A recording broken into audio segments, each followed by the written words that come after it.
Ang manugang kong trilyonaryo. Kabanata 586. Enrico Goo, sino ang tinawagan mo? Ang boses sa kabilang linya ay malamig at matalim, punong-puno ng awtoridad. Master Lau. Wala na ang pamilyang Goo. Wasak na kami. Lahat dahil sa isang binata, sagot ni Enrico Goo, nanginginig ang tinig. Ha! Hindi mo ba binanggit ang pamilyang Lau sa Xiaojiang? Tanong ng lalaki, na ngayoy tila mas galit na. Binanggit ko. Pero, binaliwala nila tayo. Halatang desperado na si Enrico. Tumahimik ang kabilang linya. Ngunit ang sumunod na salitang narinig ay tila kulog sa pandinig ni Enrico. Sino ang may lakas ng loob na hindi pansinin ang pamilyang Lau? Isang lalaki. Ang pangalan niya ay Andrew Cheng. Click. Putol ang linya. Tulala si Enrico Goo habang nakatitig sa telepono.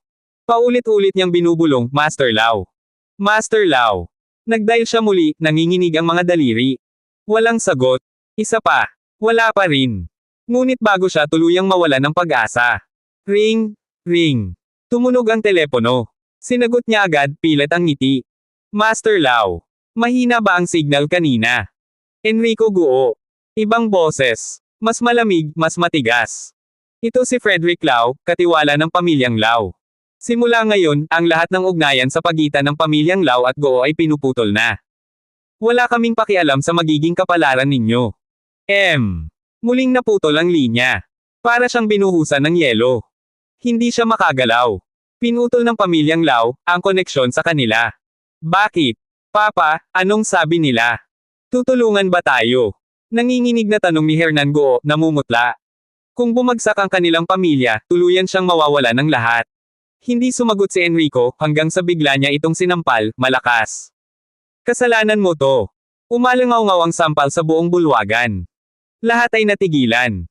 At ang dating mapagmataas na si Enrico Goo ay lumuhod sa harap ni Andrew Cheng. Young Master Cheng. Pagsusumamo niya, luhaan. Mali ako. Patawarin mo ang pamilyang Goo. Magpapakumbaba ako, kahit sirain ko pa ang mga binti ng anak ko kung iyan ang gusto mo. Nanlaki ang mga mata ni Hernan sa takot.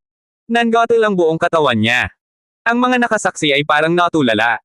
Inaasahan nilang ipagtatanggol si Enrico ng pamilyang Lau.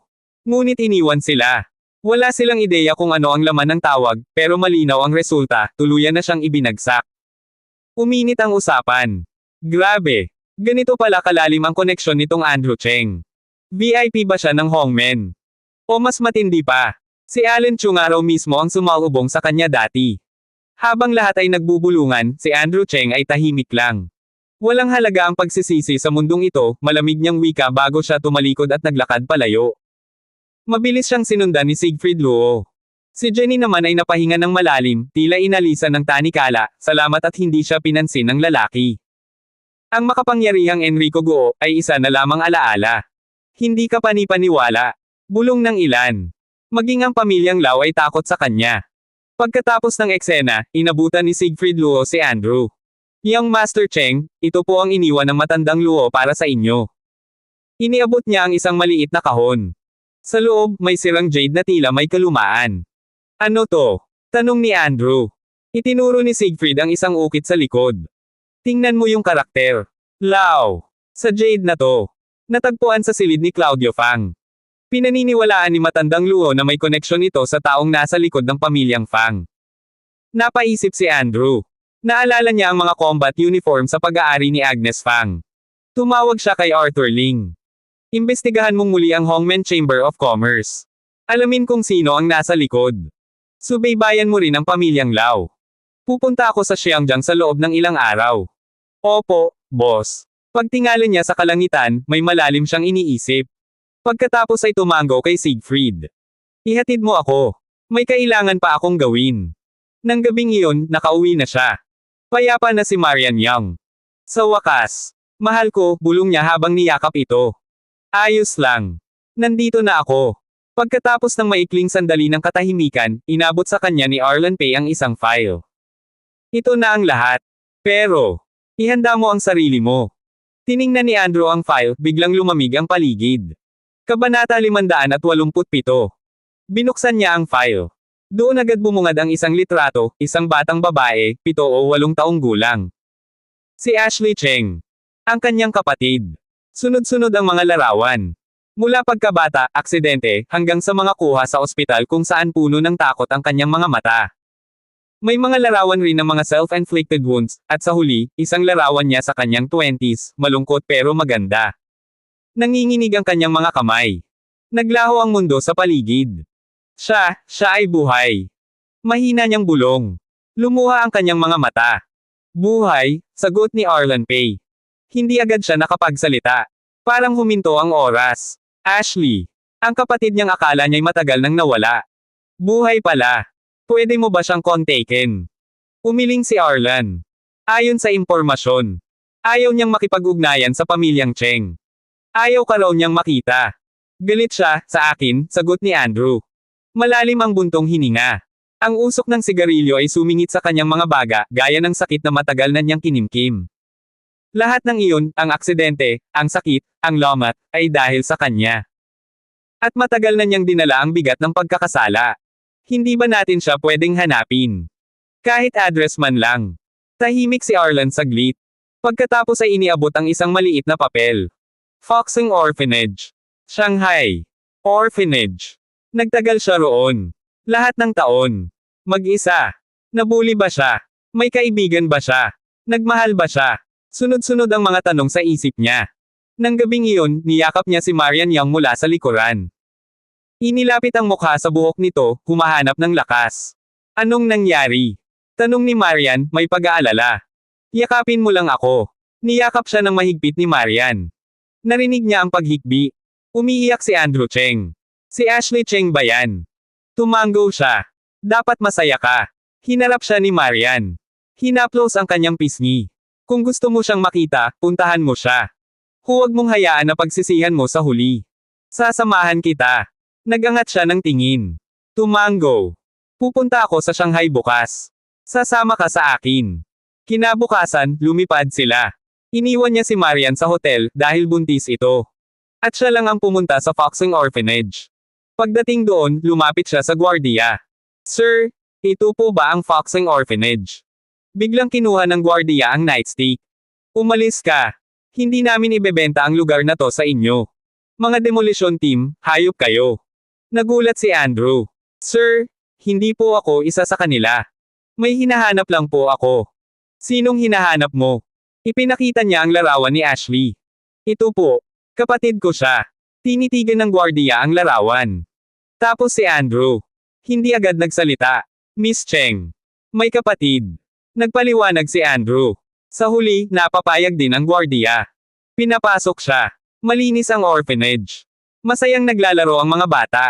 Pero dama pa rin ang lungkot. Totoo bang JJ Bento? Tanong ni Andrew. Nagngit-ngit ang gwardiya. Oo. Pinipilit nilang bilhin. Pero si Miss Cheng, hindi pumapayag. Pinaglalaban ng mga batang to. Tingnan mo yung kubo na yan, turo ng gwardiya. Doon siya madalas nagpapahinga. Tumango si Andrew. Lumakad papunta roon. Huminto sa pintuan. Malalim ang buntong hininga. Sa wakas, makikita na niya ang kapatid na matagal niyang pinangarap na muling may akap. Kabanata 588. Maingat na binuksan ni Andrew Cheng ang pinto, mabigat ang dibdib. Agad niyang nasalayan ang isang magandang tanawin, isang babae, nakatalikod, elegante sa kanyang simpleng puting blouse at pulang palda.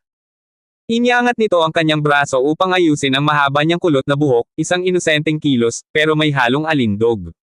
Saglit na napatigil si Andrew sa pagkabighani. Nang marinig ng babae ang tunog ng pagbukas ng pinto, agad nitong isinara ang butones sa kanyang blouse, sabay lingon, galit na galit. Sino ka? Sigaw nito. Natigilan si Andrew. Pasensya na. Hindi ko sinasadyang manggialam. Nauuto siyang nagsalita, sabay sara ng pinto. Nakatayo siya roon, tulala, namumula sa hiya. Makalipas ang ilang minuto, biglang bumukas muli ang pinto. Pagharap niya, isang malakas na sampal ang tumama sa kanyang pisngi. Sinong nagsabi sa iyong pumasok? Sino ka? Galit na galit ang babae. May suot itong malalaking itim na salamin, ang pulang palday hapit na hapit, at ang kanyang boses ay malamig, mapanganib. Nag-init ang pisngi ni Andrew pero nanatiling kalmado. Pasensya na po. Ako si Andrew Cheng, hinahanap ko si Ashley Cheng. Kapatid ko siya. Kapatid. Nagtaas ng kilay ang babae, waring di naniniwala. Araw-araw may nagsasabing kapatid, nobyo, kaibigan daw siya. Hindi ka espesyal. Umalis ka. Sandali, totoo po ang sinasabi ko, pilit ni Andrew. Pero pinutol siya ng babae, Meniochis ka. Kung di ka aalis ngayon, tatawag ako ng pulis. Napabuntong hininga si Andrew. Alam niyang hindi niya makikita si Ashley ngayon. Habang papalayo siya, may humarurot na mga tao, mga maton, armado ng baseball bats. Tumungo ang grupo sa Foxing Orphanage. Ilabas niyo si Ashley Cheng. Sigaw ng leader. Kung di niyo ibibigay ang pirma, GGBay namin tong bahay ampunan. Sa loob, si Isabel Tong, ang babaeng kanina lang ay sinampal siya, ay yamakap sa mga bata. Nasa likuran niya ang iba pang ulila. Mga demonyo kayo. Hindi papayag si Miss Cheng, at yun ang huling sagot. Walang pirma. Tumawa ang leader na may tato. GGBay namin to. Huwag niyong sisihin kami kung madamay ang mga bata. Lumabas ang security guard na si Uncle Wang, may dalang nightstick. Pero sinipa siya ni Gore sa dibdib. Bagsak. Nanginig si Isabel Tong sa galit at takot. Mababayaran niyo to. Ungol ni Uncle Wang. Tumawa si Gore. Ako ang batas dito. At sinimulan ng mga maton ang pagwasak sa lugar. Walang puso kayo. Sigaw ni Isabel Tong, lumuhad sa harap ni Gore. Wala ba kayong anak? Ang mga batang to ang tanging may tahanan dito. Pero itinulak siya ni Gore at itinaas ang kamay para sampilan siya. Isang kamay ang sumalo. Isang matikas na figure ang hamarang, si Andrew Cheng. Sino ka? Sigaw ni Gore. Ngunit mahigpit ang pagkakakapit ni Andrew sa palso ng lalaki, at hindi siya bumibitaw. Kabanata 589. Humingi ka ng tawad. Tahimik ang lahat. Nanghahaman ang tingin ni Andrew, habang si Gore ay nanlilisik ang mata. Hahaha. Anong pinagsasasabi mo? Tawa ni Gore, sinusubukang ibalik ang kontrol. Tingnan mo nga to, sabi ng isa. Nagpapakabayani. Boss, durugan na natin yan. Ngumisi si Gore. Lumayas ka na, bata. Hindi ka namin kailangan dito. Pero mariing umiling si Andrew. Hindi ako nandito para sa gulo. Pero kailangan mong humingi ng tawad. Anong sabi mo? Kumulo sa galit si Gore. Ibinato niya ang bat, at sumugod para hampasin si Andrew sa ulo. Ingat! Sigaw ni Isabel Tong. Pero hinuli ni Andrew ang bat gamit ang isang kamay. Walang kahirap-hirap. Tapusin na natin to, malamig niyang sabi. Isang malutong na sampal ang tumama kay Gore. Humingi ka ng tawad. Putanjay na mo. Sigaw ni Gore. Pangalawang sampal. Tawad. Papatayin kita. Pangatlong sampal. Sa pagkakataong ito, natulala si Gore. Pati mga kasama niya'y hindi makakilos. Patayin niyang hayop na yan. Sigaw ni Gore. Sumugod ang mga tauhan niya. Ngunit sa loob lamang ng ilang segundo, bumagsak silang lahat sa sahig, umiiyak sa sakit. Si Andrew Cheng ay parabang isang halimaw sa gitna ng mga batang lobo. Tinadyakan niya si Gore sa dibdib, sapat para marinig ang malutong na crack. Give in ninyo? Puti. Mga buto ko. Humingi ka ng tawad. Ulit ni Andrew, tumitindig sa galit. Sinira ninyo ang tahanan ng mga bata. Hindi ako papayag. Namutla si Gore. Hindi na siya makagalaw sa takot. Isabel Tong. Hiling niya. Kapag nalaman to ni Boss Yuri Hao, tapos tayong lahat. Tumigil ka na. Galit na sabi ni Isabel Tong kay Andrew. Wala ka bang alam? Alam mo bang sinira mo ang lahat? Napatingin si Andrew sa kanya, gulat. Tumulong na nga siya, pinagalitan pa siya. Pasensya na, sabi niya, pero agad siyang tinalikuran ni Isabel Tong. Nagbalik si Gore sa banta. Babawi kami bukas. At kapag hindi pa rin kayo pumirma, mas malala ang mangyayari. Habang palayo na siya, narinig niya ang malamig na tinig ni Andrew. Anong tawag mo sa kanila? Mga ligaw na binhi. Wala silang magulang. Dapat lang mamatay sila. Sagot ni Gore. At bago siya makalayo, isang suntok na sipa ang tumama sa kanya, tinilapon siya sa bakal na gate na nabingkong sa impact. Isang malakas na palagpak ang palm unit sa katahimikan. Magaling ka, bata. May tapang ka. Isang lalaking may itim na suit, fedora, at madilim na shades ang lumabas ng itim na van. Kasama ang 10 armadong kalalakihan. Siya si Yuri Hao. Kabanata 590. Si Yuri Hao, pinuno ng Nangang District, boss ng port area, ay kilalang kinatatakutan. Sa isang iglap, ang buong orphanage ay tila napalibutan ng panganib. Brother Yuri? Lapit ni Gore? Ang batang to, sinakta ng mga tao natin. Tahimik si Andrew Cheng, nakapamaywang, tila wala lang. Ngumiti si Yurihao habang sumisipsip ng sigarilyo. Ayos ka, bata. Sumama ka sa akin, babae, pera, kapangyarihan, lahat ng gusto mo, ibibigay ko. Sumingit ang lalaking may peklat. Maswerte ka. Iilan lang ang nakakakuha ng alok ni Brother Yuri. Pero tumayo lang si Andrew Cheng, tinitigan siya ng malamig. Pasensya na. Hindi ka kwalipikado. Napatigil ang lahat. Isang kalapastanganan sa isang gangster boss. Yumigting ang panga ni Yurihao. Pira-pirisuhin ang mga braso niya, utos niya. Sumugod ang lalaking may peklat. Tingnan natin kung hanggang saan ka.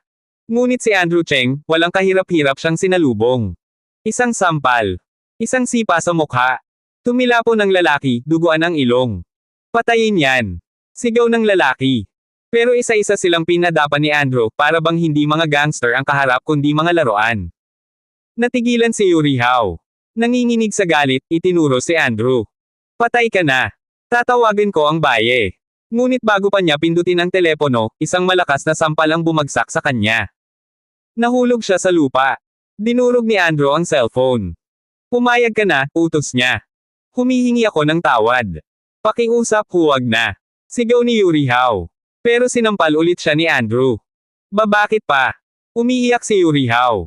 Nagsorry na ako. Gusto ko lang makitang magdusa ka. Pakiusap. Palayain mo ako. Sabihin mo sa baye, hanapin niya ako. Tumayo si Andrew, kumuha ng silya, at umupo sa harap ng orphanage na parang hari sa trono. Kayong lahat. Lumuhod. Isa-isang lumuhod ang mga maton. At ang mga ulila, na puno ng paghanga ang mga mata. Sa araw na iyon, isang lalaki ang naging alamat sa Foxung Orphanage. Pangan ang mga susunod pang kabanata ng Ang Manugang Kong Trilyonaryo. For more updates, please subscribe to my YouTube channel and don't forget to like and share. Thanks for your support.